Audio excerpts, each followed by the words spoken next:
Assalamualaikum and good evening. You're now with me, Yusuf Shukri, for TVS Nightline. Our top story. The Sultan of Selangor, Sultan Sharifuddin Idris Shah, will once again attend the Rainforest World Music Festival, or RWMF 2026, as a special guest, marking His Royal Highness's second consecutive appearance at the festival.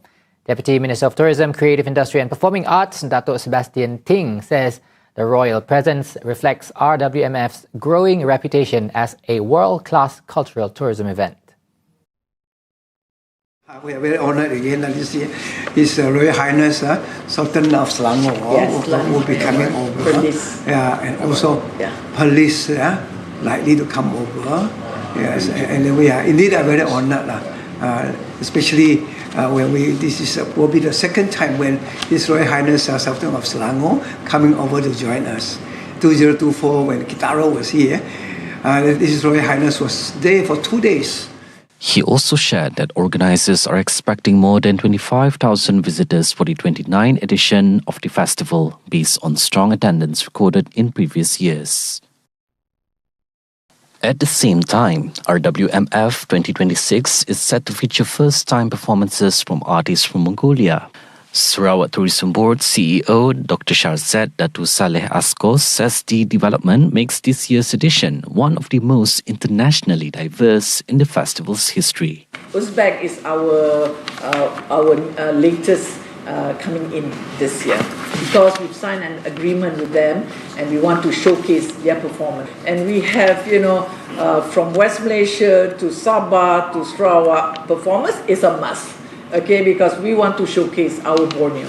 But we definitely have new bands coming in that I think will amaze you all. She also confirmed that performers from Peninsular Malaysia will be travelling to Sarawak for the festival, while stressing the importance of highlighting local talent alongside international acts. RWMF 2026 will also extend its operating hours until midnight in response to audience demand, while introducing enhanced daytime workshops and more food offerings.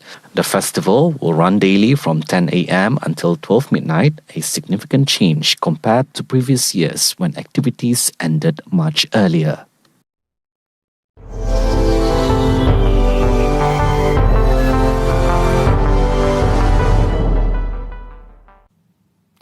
In Palestine, a prisoners' club was established in 1993 as a relief center for prisoners who were released from Israeli detention centers.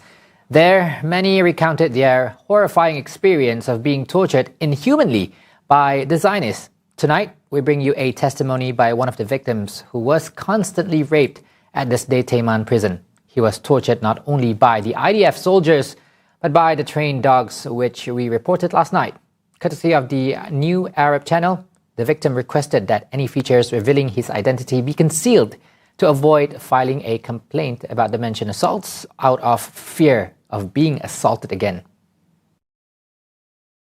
Is there anything that can be forgotten? You can never, ever forget. I was brutally and repeatedly raped inside the dark, oppressive Israeli occupation prisons. They forcibly took me from the specific section where I was living. I didn't even truly know what was happening or why for many, many months. They cruelly stripped me of all my clothes and began violently raping me with sticks, causing immense pain and trauma. And this truly is just a very, very, very small and agonizing part of the horrific experiences. And I am deeply ashamed to even talk about it openly, especially when compared to the unspeakable atrocities that countless other innocent prisoners from Gaza tragically went through. They would often force the helpless prisoner to kneel painfully on his knees and then, in a truly barbaric act, make a large, aggressive molosser dog viciously rape him. Such torture has definite consequences on the victim's psyche. Psychiatrists provide victims with a safe and private space to share their experiences, but the trauma inflicted on their bodies may leave lasting psychological scars that are difficult to fully heal. In the war-torn country, Abdul Al-Fattah Alawi works tirelessly to help alleviate some of the victims' mental trauma. Some people told me things like that they even used animals. Using animals was part of it. And part of it was psychological intimidation of the prisoner, so that when he gets out, he'll tell people, and you and I will be afraid. I'm talking to you now, and honestly, I'm scared, because the things we're talking about are meant to scare us as Palestinian people. They used to scare us. I would leave the house and be afraid that maybe the Israeli army would call me and say, I want to give you to him. At the prisoners' club, phrases such as walk as if you did not hear, be silent as if you didn't understand, ignore as if you didn't see, and forget as if you didn't remember cuts deep for the victims. This is the reality the victims are living through. Now, Iran says it was reviewing a new U.S. proposal aimed at ending the West Asia conflict, while U.S. President Donald Trump signaled that negotiations had reached a critical juncture between a potential agreement and the prospect of renewed military action. Trump, who early described the talks as entering their final phase, later warned that diplomatic efforts could collapse if meaningful progress is not achieved soon. He said the negotiations were at a decisive stage and cautioned that failure to secure satisfactory responses could trigger swift action. Trump added that an agreement could be reached within days, provided Tehran delivers what he called fully acceptable answers. Meanwhile, Iranian Foreign Ministry spokesman Esmail Bakai said Tehran had received the U.S. position and is currently assessing it. He also reiterated Iran's demand for the release of frozen assets and the lifting of the U.S. blockade on Iranian ports. Earlier, Iran's chief negotiator Mohammad Baghir Ghalibaf accused Washington of attempting to reignite the conflict following Trump's warning of further attacks if Tehran refused a deal. تحرکات آشکار و پنهان دشمن نشون میده که به موازات فشارهای اقتصادی و سیاسی از اهداف نظامی خودش دست نکشیده و به دنبال دور جدیدی از ماجراجویی و جنگ جدیده. در برابر چنین برنامه‌ای ما باید با تقویت آمادگیامون برای پاسخ مقتدرانه و مؤثر به حملات احتمالی و همچنین Right, Elon Musk's SpaceX has officially filed for what could be the largest initial public offering in human history. The rocket giant is looking to raise up to $75 billion, targeting a staggering valuation of $1.75 trillion when it hits the Nasdaq next month under the ticker symbol SPCX. The filing pulls back the curtain on SpaceX financial for the first time. Starlink is the clear cash cow, bringing in over $11 billion last year. But the company is burning massive cash on AI, posting a $6.4 billion operating loss in its AI segment. To fuel that AI race, the prospectus outlines a wild new frontier, building data centers in space. SpaceX plans to launch AI computer satellites by 2028 using orbital solar power to solve Earth's energy crunch. The deal keeps Musk in total control with 85% of the voting power. If successful, analysts say this could set up a future mega merger between SpaceX and Tesla. Back in Malaysia, all 428 activists aboard the global Sumut flotilla GSF, including 29 Malaysians who were previously detained by Israeli forces, have been released.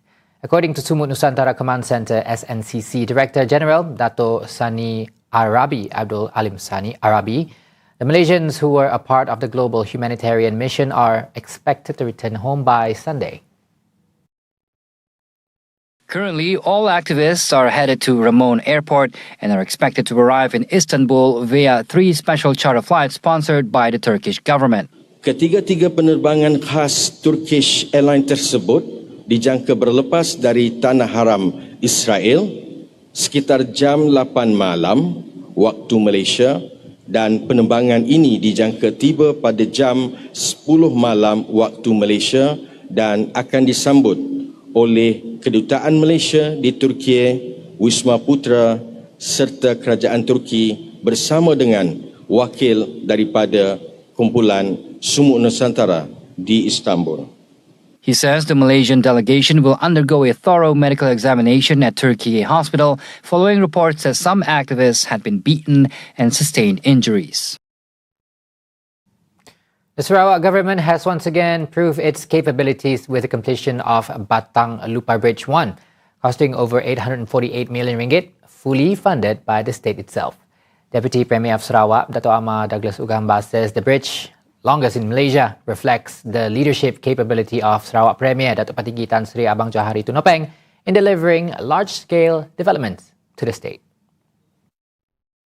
This bridge, Batang Lupar 1, yang pertama, it is the longest river bridge in Malaysia, 4.884 km. 4.84 km. Ini yang paling panjang. Ini jadi kos dia 100 juta, hampir 1 bilion. Jadi kita cukup bangga dengan pencapaian ini. Terima kasih kepada JKS Sarawak yang telah berjaya membina jambatan ini. Jambatan ini 848 juta itu adalah dana negeri Sarawak sendiri.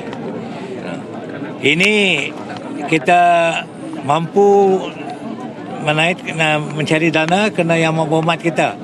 One of the leader is the leader, Sarawak leader, yang is able to raise the fund. Jadi inilah, this is Sarawak.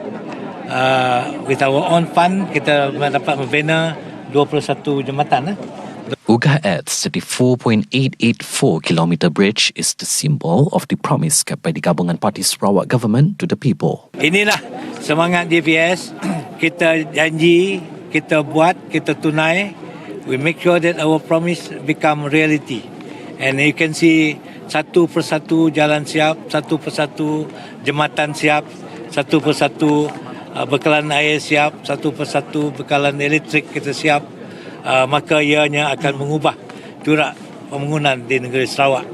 Then that shows the success of JPS government under the leadership of Yang Amat Berhormat Premier kita untuk membangunkan negeri Sarawak semenjak 2017 beliau memimpin negeri Sarawak. Uga says the bridge operations will bring about a huge change to Sarawak's transport system and economy, reducing reliance on ferry services along the coastal routes.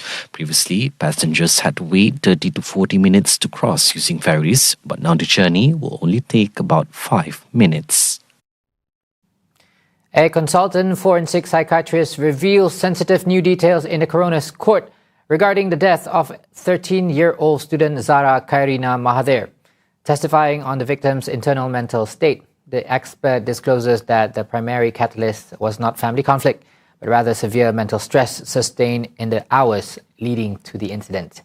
Here's a detailed breakdown of the story. Testifying before coroner Amir Hassan, Dr. Chua Zee-Hung clarified that a perceived child-parent conflict was merely an indirect factor in Zara Khairina's death. Instead, the hospital Mesra Bukit Padang forensic psychiatrist pointed to acute environmental pressures experienced by the teenager on that critical morning or night. Elaborating further, Dr. Chua explained that adolescents frequently mask their distress and present a false self during verbal communications to conform to social pressures. Hence, he emphasizes that the victim's private diaries serve as far more reliable primary data than recorded audio conversations proffered by the family's legal counsel. Zara Khairina died at the Queen Elizabeth Hospital on July 17, 2025, a day after being found unconscious in a drain near her school dormitory at 4 a.m. Following a review of the police report, the Attorney General's chambers ordered her body exhumed for a post-mortem and subsequent inquest, which is scheduled to continue on Friday. Yusuf Shukri for TVS Nightline. Good night. Assalamualaikum.